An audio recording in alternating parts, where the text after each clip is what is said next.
Hey everybody, want to take a second to explain today's worksheet. So this week we're going to take what you learned about the Bill of Rights from last week and start to apply it to students a little bit. What does it mean for you as a student under the Constitution? What rights are you guaranteed and in what ways can you exercise those rights?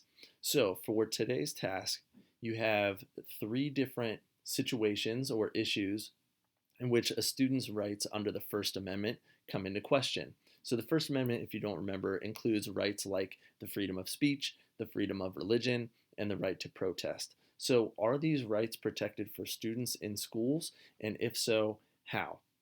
So, what you'll see on today's task are three different issues. The first one is student social media rights. And the issue is, should my cyber speech be protected under the First Amendment?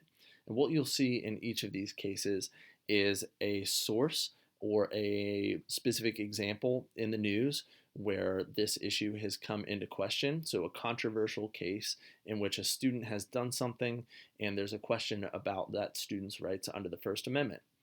The second source you'll see for each issue is what the Fort Couch Middle School handbook says about that particular issue.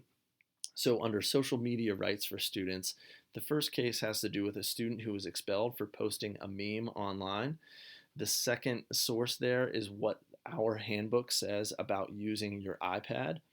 And then underneath each issue, what you'll see is a statement. For example, my school should not be able to discipline me for posts I make on social media.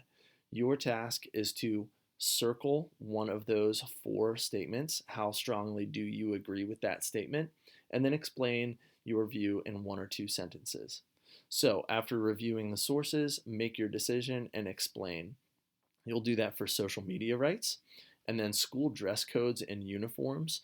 There was a student in Philadelphia who was wearing religious clothing in basketball. And then what does the school handbook say about your dress in school?